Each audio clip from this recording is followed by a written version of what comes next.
가까운 거리를 갈 때에는 혼자 가고 먼 거리를 갈 때에는 둘이 가라라는 말이 있습니다. 혼자보다는 둘이 더 낫다는 말입니다. 또 우리 속담에 백지장도 받들면 낫다라는 말이 있습니다. 그렇습니다. 어떤 일이든 혼자보다는 둘이 더 낫습니다. 혼자 하면 힘든 일도 둘이 하면 훨씬 쉽게 일을 할 수 있습니다. 동역자라는 말은 서로 같은 일을 하는 사람이라는 말입니다. 동역자는 뜻이 맞아야 됩니다. 동역자는 마음도 맞아야 됩니다. 동역자는 목표도 맞아야 됩니다. 어떤 일이든 무슨 일이든 뜻이 맞고 마음이 맞고 목표가 맞아야 동역을 할 수 있습니다. 뜻이 맞지 않고 마음이 맞지 않고 목표가 맞지 않으면 동역을 할 수 없습니다. 여기서 중요한 것은 뜻도 맞고 마음도 맞아야 되지만 목표가 맞아야 됩니다. 뜻만 맞는다고 같이 일을 할 수 있는 게 아니에요. 마음만 맞는다고 같이 일을 할 수 있는 것도 아니에요. 목표가 맞아야 같이 일을 할 수 있습니다. 성경에서 하나님의 일을 함께하는 사람을 동역자라고 말합니다. 성경을 보면 하나님을 목표로 서로 다른 사람들이 모여서 하나님의 일을 하는 것을 볼 수 있습니다. 성경의 동역자들의 목표는 오직 하나님이었습니다. 오늘 우리의 목표도 오직 하나님이 되어야 됩니다. 할렐루야. 본문은 동역자의 조건이라는 제목의 말씀에 이 시간 우리는 본문을 통해서 하나님의 일을 하는데 어떤 동역자가 되어야 하는지를 깨달으며 은혜를 받고자 합니다. 예루살렘에 큰 가뭄이 들었어요. 그래서 많은 사람들이 굶어 죽어가는데 예루살렘 교회도 마찬가지였습니다. 이런 소문을 듣고 사도 바울에 의해서 세워진 고린도 교회를 포함한 마게도냐의 많은 교회들이 예루살렘 성도를 돕기 위해서 한마음 한뜻으로 연보를 했습니다. 그래서 거액의 연보가 모아졌습니다. 이 거액의 연보를 사도 바울에게 가져와야 됩니다. 그러면 그냥 사람을 보내면 안 됩니다. 많은 돈이기 때문에 꼭 믿을 사람을 보내야 됩니다. 아무나 보내서는 안 됩니다. 꼭 믿을 사람, 바로 그런 사람을 보내야 됩니다. 교회도 마찬가지입니다. 헌금을 맡아서 회계를 맡기는데 그냥 아무에게나 맡기지 않습니다. 헌금을 맡기려면 목사님이 성도들 중에서도 가장 믿을 만한 사람에게 맡깁니다. 사도 바울은 자신이 가장 믿을 만한 신실한 사람 디도와 몇 사람을 연보를 가져오게 하도록 했습니다. 그래서 그 사람을 고린도 교회에 보냅니다.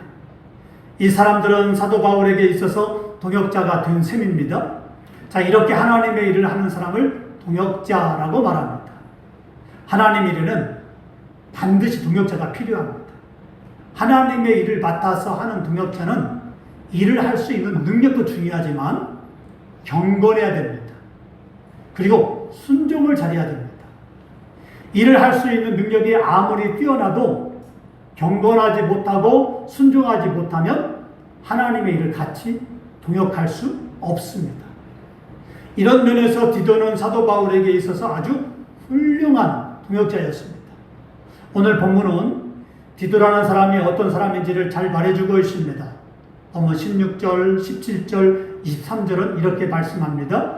너희를 위하여 같은 간절함을 디도의 마음에도 주시는 하나님께 감사하노니 그가 권함을 받고 더욱 간절함으로 자원하여 너희에게 나아갔고 디도로 말하면 나의 동료요 너희를 위한 나의 동역자요 우리 형제들로 말하면 여러 교회의 사자들이요 그리스도의 영광이니라. 자, 디도가 어떤 사람입니까? 간절함이 있는 사람이었어요. 간절함. 어떤 간절함입니까? 하나님에 대한 간절함. 또 성도들을 사랑하는 간절함. 이 두 가지가 있었어요. 자, 그래서 또 디도는 자원하는 사람이었습니다. 동역자였습니다. 그렇습니다. 디도는 간절한 사람이었습니다. 그러면 디도가 무엇에 간절한 사람이었을까요? 세상의 성공이나 부유함에 간절함이 있었던 게 아니에요. 고린도 교회 성도들을 향한 간절함이 있었습니다. 디도는 영혼을 향한 간절함이 있었어요. 교회를 향한 간절함이 있었습니다. 디도는 사도 바울만큼이나 고린도 교회를 아끼고 사랑하는 사람이었습니다. 왜? 자신과 같이 예수님을 믿고 구원받은 성도들이었으니까. 바로 이 점이 중요합니다. 할렐루야. 우리가 왜 교회를 섬깁니까? 우리가 교회를 섬길 때 간절함이 있어야 됩니다. 내가 그냥 교회만 왔다 갔다 하는 사람이 돼서는 안 됩니다. 내가 교회에 왔으면 내가 교회에서 해야 될 일이 무엇인가? 교회 모자람이 어떤 것이 있는가? 교회 어려움이 있는가? 목사님을 목회하는데 어떤 것을 내가 도와줘야 되는가? 이런 것들을 우리가 파악할 수 있어야 돼요. 그렇죠? 목사님도 사람인지라 혼자 일을 못합니다. 동역자가 필요하고 돕는 손길이 필요합니다. 어느 때는 목사님이 지칩니다. 힘듭니다.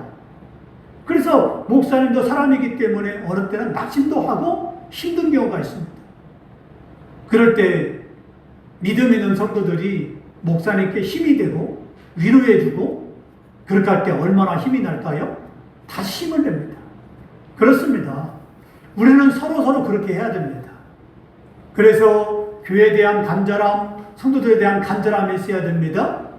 목사님도 여러분이 힘이 빠지고 어렵고 힘들어할 때 기도하고 그리고 불러서 위로해주고 힘을 주고 하지 않습니까?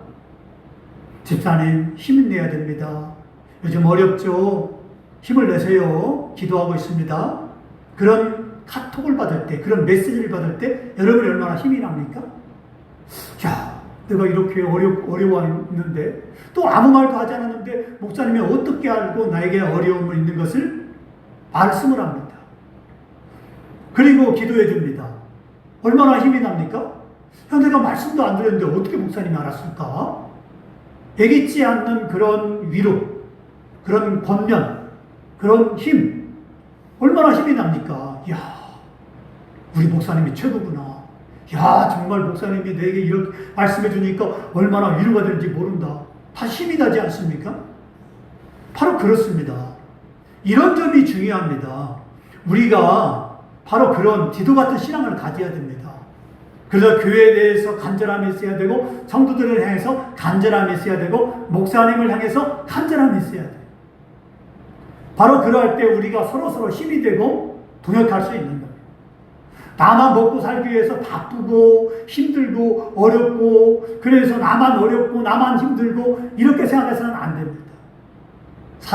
우리가 인생을 살아가는 건요 똑같아요.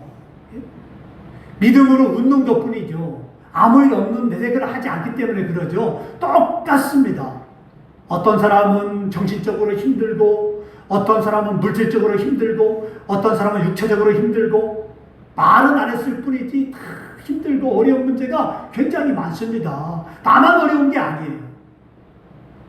근데 어떤 사람은 생각합니다. 나만 어렵다, 나만 못 산다, 나만 가난하다, 나만 힘들다, 나만 어렵다. 절대 아닙니다. 어떤 사람은 돈은 있지만 어떤 사람은 정신적으로 피폐해지고 힘든 경우가 있습니다.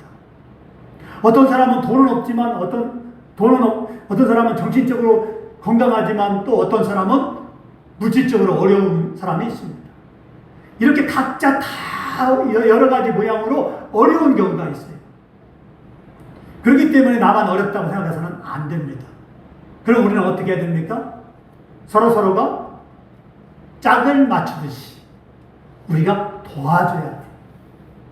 그래서 건강한 사람, 정신적으로 건강한 사람은 건강하지 못한 자에게 위로해주고 기도해주고 물질이 부족한 자에게는 또 그 사람에게 이제는 기도해줘서 하나님의 물질이 더해지도록 우리가 서로 기도해줘야 됩니다.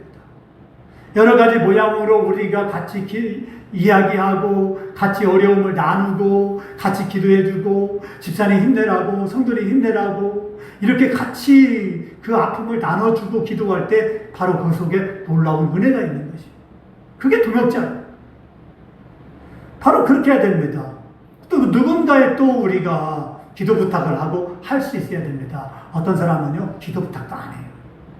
나만, 내가 이런 기도 부탁을 하게 되면 내가 없이 보일까봐, 누가 나를 비웃을까봐, 누가 나에게 믿음이 이렇게 없나? 하고 그렇게 조롱할까봐, 그렇게 생각해서 기도 부탁도 하나도 안 하고요, 손자 끙끙 앓고 있는 사람이 있습니다. 좀 기도 부탁 좀 하세요. 좀 어려우면 어렵다. 에? 물질이 어려우면, 이런 물질이 어려우니까, 내 가정이 어려우니까 기도 부탁도 하고요. 서로 기도 부탁하는 거예요. 그게 흠이 아니에요. 서로 기도 부탁을 하고, 그렇게 기도 부탁을 많이 할 때, 기도에 내 주변에 일꾼이 많을 때, 내가 하나님의 은혜로 잘 되는 것입니다. 근데 사람들은요, 인간적으로 그걸 생각해요. 그래서 기도 부탁을 하지 않습니다. 서로 기도 부탁을 해서 기도의 동역자가 되어야 됩니다. 그때 우리가 문제가 풀어지게 되고요, 은혜가 넘치게 되는 것이에요. 그게 신앙생활을 잘하는 것이에요. 나만 교회 왔다 갔다 하는 건 결코 신앙생활을 잘하는 것도 아닙니다. 왜냐? 그렇기 때문에 믿음이 안 자라요.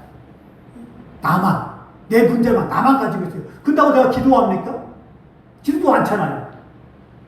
그러니까 내가 부끄러운 문제가 있을지라도, 어려운 문제가 있을지라도 우리가 서로 기도를 나눠야 돼요. 동역자를 삼아야 돼요. 그렇게 기도할 때 어떻습니까? 이 사람 저 사람 기도 부탁을 하고 할 때 그게 부끄러운 문제라 할지라도 기도 부탁을 해서 내가 그 어려움을 뛰어넘을 때, 그걸 극복하게 될 때, 그리고 오히려 그 부끄러움이, 그 어려움이 내게 더 오히려 축복이 될 때 간증할 수 있잖아요. 집사님, 내가 그때 기도 부탁했는데요, 내가 이 문제가 이렇게 변화돼가지고 놀라운 축복이 됐다고, 해결됐다고, 하나님의 은혜가 임했다고, 고맙다고. 그렇게 하면 얼마나 그 소식을 들었을 때 기도를 한 사람도 얼마나 기쁨이 넘칩니까? 이런 신앙생활을 해야 됩니다. 바로 그것입니다. 그게 동역자라는 것이에요. 지금이야 교통이 좋아서 먼 거리도 KTX나 고속버스로 가게 되면 너무나 편안하고 쉽게 몇 시간이면 갈 수 있습니다. 하지만 사도 바울 당시에는요, 우리 시대와는 완전히 다른 시대였어요. 교통 여건이 좋지 않아서 먼 길을 다 걸어 다니는 것은 보통이었고요, 도둑이나 강도의 위험을 감수하고 여행을 해야만 했던 시대였습니다. 더군다나 지금 디도는 먼 거리를 전도 여행을 하고 돌아온 지 얼마 되지 않았기 때문에 상당히 힘들고 지친 상태였습니다. 때문에 디도는 육체적으로나 정신적으로 상당히 지쳐 있었습니다. 그런데도 사도 바울은 디도를 거액의 연보를 가져올 동역자로 선택했습니다. 분명히 사도 바울 주변에는요, 디도 이외에도 유능한 사람들이 있었을 것입니다. 지금 먼 거리 전도 여행을 막 마치고 돌아온 디도보다 육체적으로나 정신적으로나 더 건강한 사람들이 있었을 것입니다. 그럼에도 불구하고 누구보다 사도 바울은 디도를 선택했습니다. 이유가 무엇이었을까요? 그거는 디도가 누구보다 고린도 교회 성도들의 영혼을 향한 간절함과 사랑과 열정이 있었기 때문에 그렇습니다. 할렐루야. 아멘. 하나님의 일은요, 그런 사람이 해내는 거예요.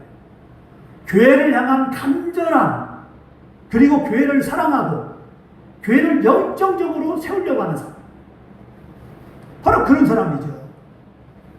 교회에 대해서 관심도 하나도 없고, 교회가 뭐가 부족한지 어려운지 관심조차도 기울이지 않는 사람.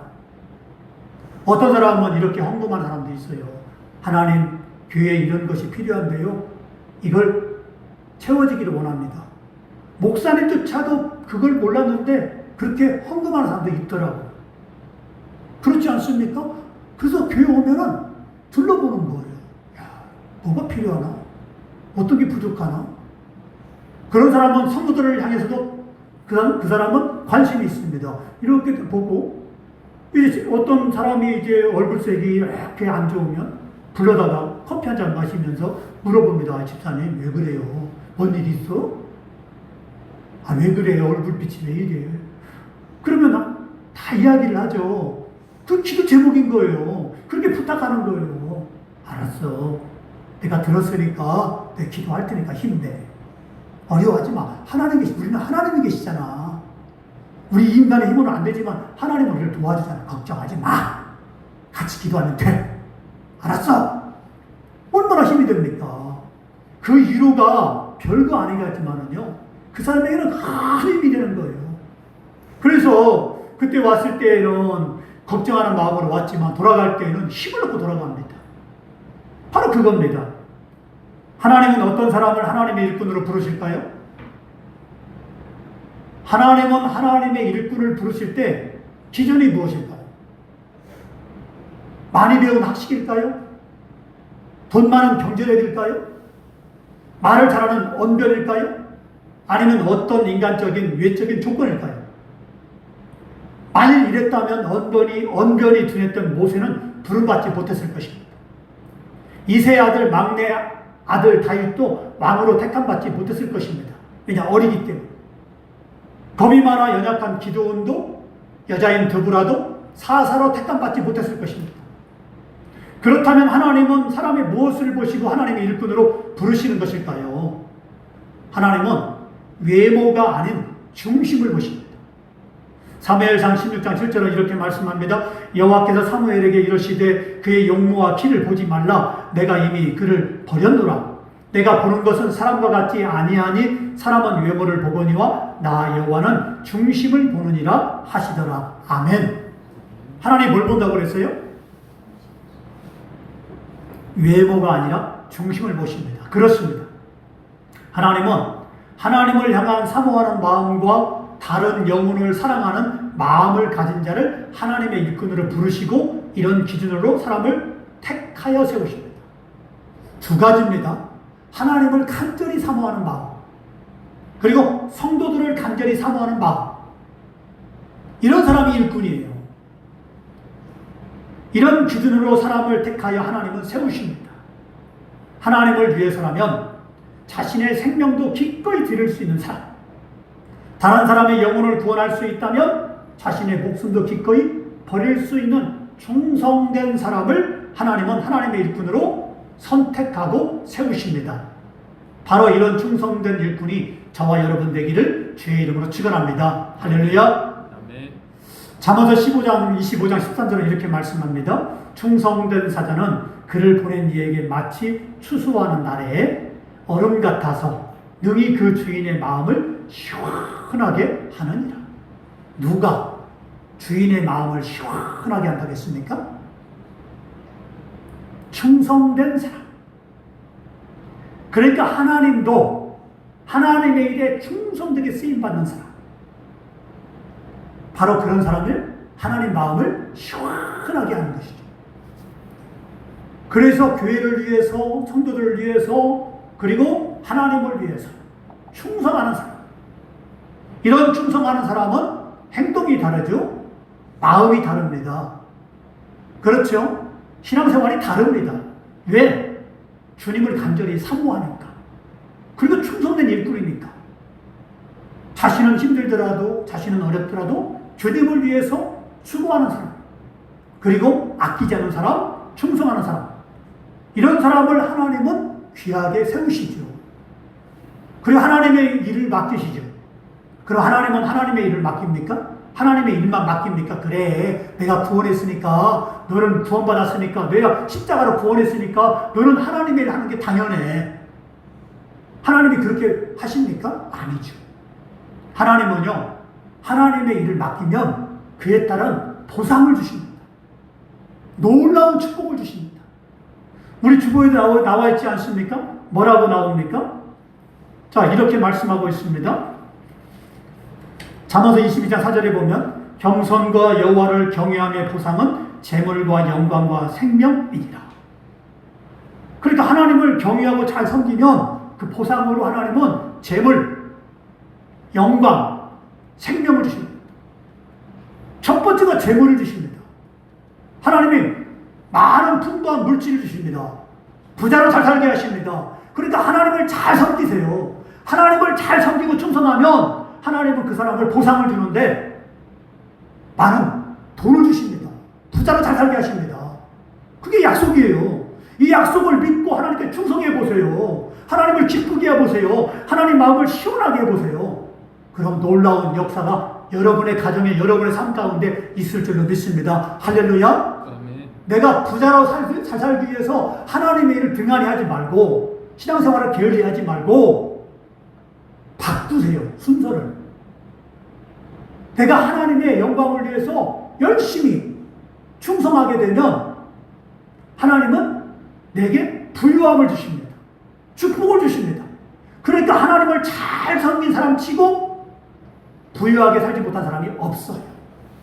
가정이 안 된 사람이 없어요. 자녀가 안 되는 사람이 없어요. 내가 그런 복을 받지 못하면 내 자녀 때 하나님이 놀라운 축복을 주신다. 내 자녀 때 복을 받지 못하면 그 다음 때 하나님이 놀라운 엄청난 복을 주세요. 왜 믿지 못합니까? 왜 믿지 못해서 왜 하나님을 잘 못 섬기십니까? 왜 하나님을 간절히 사모하지 못합니까? 왜 충성하지 못합니까?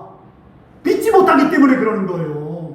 당장 눈앞에 있는 것만 보고 살기 때문에 그러는 거예요. 주님께 충성하세요. 주님께 아끼지 마세요. 주님께 영광을 돌리세요. 그러면 하나님은 여러분을 기억하십니다. 그래서 여러분의 축복을 주십니다. 여러분께 안 되면 여러분의 자녀께 복을 주시다니까요? 복을 주시다니까요? 엄청난 복을 주세요. 근데 왜 믿지 못합니까? 하나님을 사랑하는 자에게는 천대까지 은혜를 주시겠다고 말씀했어요. 약속했습니다. 왜 약속을 믿지 못합니까? 약속을 믿지 못하기 때문에 하나님을 잘 못 섬기는 거예요. 믿으세요. 믿고 충성하세요. 그게 시간이 되었던, 물질이 되었던, 어떤 것이 되었던 주님을 위해서 죽도록 충성해 보세요. 하나님이 어떻게 하시는가? 아끼지 않습니다. 그 사람에게는 절대 아끼지 않아요. 근데 많은 사람이 이걸 믿지 못합니다. 그러니까 하나님 앞에서 답답하게 섬깁니다. 하나님 볼 때 왜 너렇게 믿음이 없냐? 왜 이렇게 답답하게 섬기냐? 왜 너는 신앙생활이 왜 그렇게 이제는 열심을 내지 못하냐? 나를 위해 충성하게 되면, 나를 위해 죽도록 충성하게 되면 내가 책임져 줄 터인데, 내가 복을 줄 터인데, 내가 하나님을 열고 내가 엄청난 복을 줄 터인데 왜 믿지 못하냐? 하나님이 안타까워하세요. 정말 여러분 죽도록 충성해 보세요. 그냥 목숨을 내놔 보세요. 하나님 어떻게 하시는가? 놀라운 역사가 있습니다. 디도는 많이 지치고 힘든 상황임에도 불구하고 사도 바울이 부르자마자 사도 바울에게 달려갔습니다.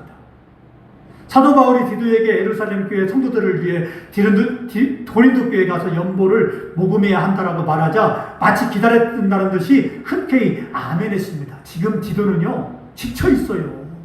힘든 상태입니다. 하지만 사도 바울이 부를 때 어떻게 했습니까? 지금 지치고 힘드니까 조금만 쉬고요. 다음에 하면 안 될까요? 이렇게 하지 않았어요. 제가 부탁합니다. 제가 하나님의 일을 부탁할 때가 있어요. 근데 성도들 중에는요, 그렇게 말하는 사람도 있어요. 목사님, 제가 지금 시간이 없으니까요. 다음에 하면 안 될까요? 제가 바쁘니까요. 다음에 하면 안 될까요? 몰라서 맡깁니까? 몰라서 부탁합니까? 바쁜지 몰라서 부탁하는 거예요? 아니에요. 그 사람에게 하나님께서 해야 될 일이 있기 때문에 부탁하는 거예요. 근데 그 축복을 자기 스스로가 버려버린 거예요. 내가 아무리 바쁘고 내가 아무리 힘들어도요, 목사님 부탁한 그 하나님의 일을 감당하게 되면요, 하나님 어떻게 합니까? 빼앗긴 시간, 빼앗긴 물질 다 보상해줘요. 그것도 30배, 60배, 100배로. 근데 지금 내가 처한 상황만 생각하고 있어요. 디도를 보십시오. 지금 지치고 힘든, 지금 쉬어야 됩니다. 근데 사도 바울이 불렀을 때 어떻게 했습니까? 아멘! 하고 달려갔어요. 바로 그겁니다. 사도 바울의 말을 듣자마자 디도는 순종했습니다. 바로 이것이 순종이고 믿음입니다. 오늘 우리도 하나님의 일에 대해서 그리고 성도들을 섬기는 일에 대해서 이런 순종과 믿음을 가져야 됩니다. 왜냐하면 하나님은 이런 자를 기뻐하시고 이런 자를 하나님의 일에 귀하게 쓰시며 이런 자를 축복해 주시기 때문에 그렇습니다. 하나님은 아무나 불러서 하나님의 일을 맡기지 않습니다. 순종하는 자에게 맡기십니다. 믿음 있는 자에게 맡기십니다. 순종만 잘한다고 하나님의 일을 맡기지 않습니다. 믿음만 있다고 하나님의 일을 맡기지 않습니다. 믿음으로 순종하는 자를 부르셔서 하나님의 일을 맡기시고 사용하십니다. 그렇습니다. 디도처럼 하나님의 부르심에 순종하고 하나님 맡겨진 일에 믿음으로 충성하여 하늘에 큰 상급을 쌓는 저와 여러분 되시기를 주의 이름으로 축원합니다.